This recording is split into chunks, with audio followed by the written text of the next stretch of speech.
Strap yourself in. It is time to learn, think, and act. And this week, we're going to continue on this series around design. If you missed last week's video or the Learn, Think, Act, make sure you go back and watch it.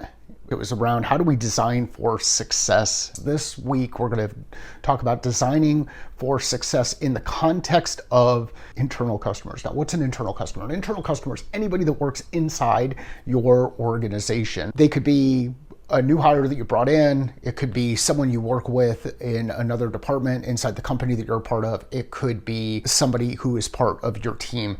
If we start looking at them as internal customers, people that we serve, our perspective will start to shift a little bit. And what I want to get into is how do we design for success in that context? Well, think about hiring, the hiring process. A lot of times people think about hiring and it's right from the, hey, I want to post a job to I want to interview candidates to I want to hire, and once they're on, that's kind of the end.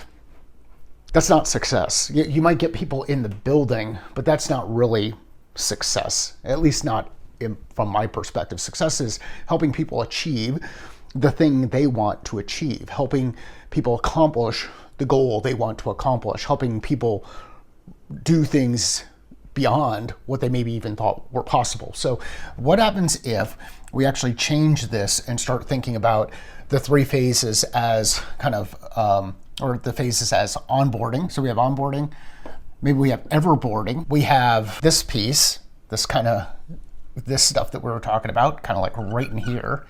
And then we have maybe something that happens before this, which is creating a pool of candidates. So we've got this pool of candidates, we've got this interview process that we go through, we have an onboarding and we have an overboarding piece.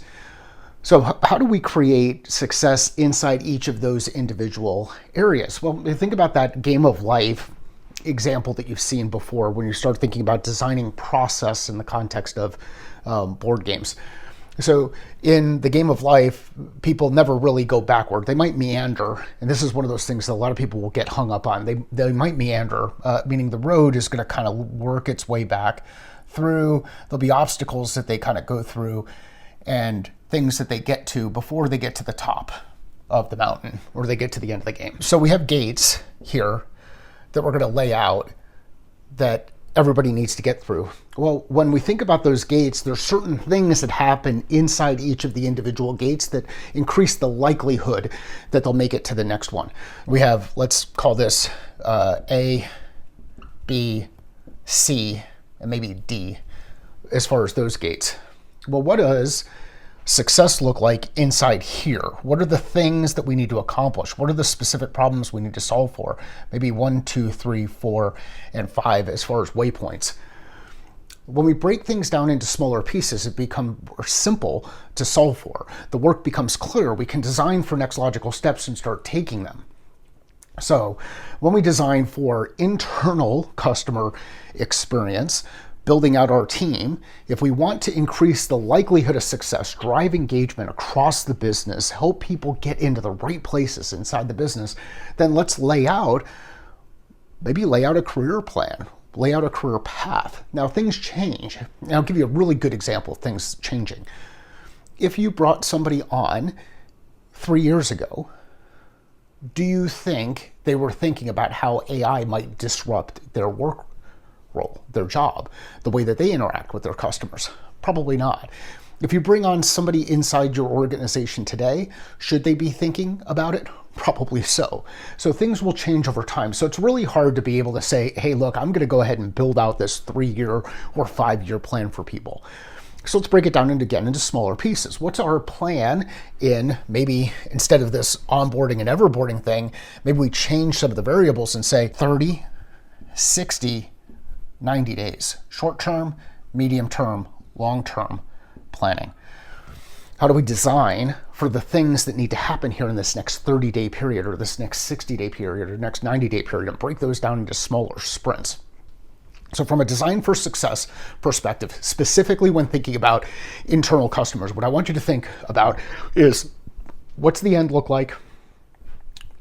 What's the current state look like? And then how do we identify small incremental improvements that will help us get from point A to, in this case, point D. Here's what you do inside an organization. And a lot of times, again, from my perspective, we don't think about this. We'll design more directly for people outside of our organization, our actual customers, and we're going to get into that next week, designing for external customer experience.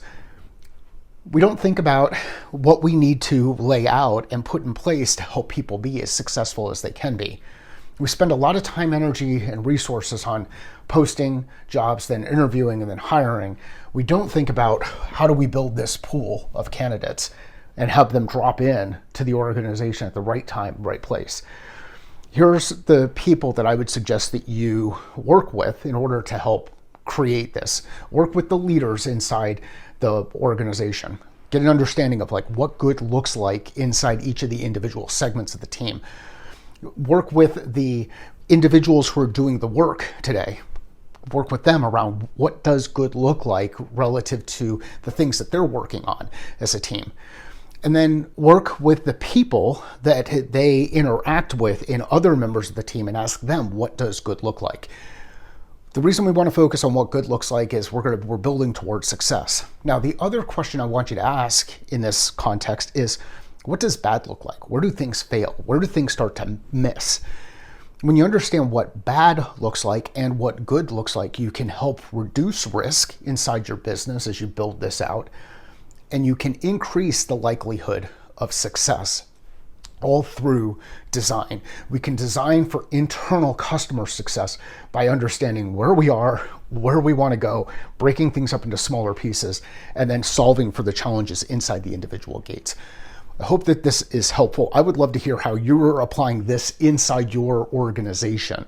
If you'd like to join the Leader Lab and work through this kind of stuff with a group of people who are committed to your success, whether it's design or leveraging technology or building skills or changing mindset as it comes to leadership, check out the Leader Lab. If you want to join anytime here in the month of February, up to February 24th, I believe it is, it's $14 for the first month. And it gives you a chance to engage, work with a group of people who are committed to each other's success, and maybe find your tribe, find your community to help you think different, do different, and ultimately be different.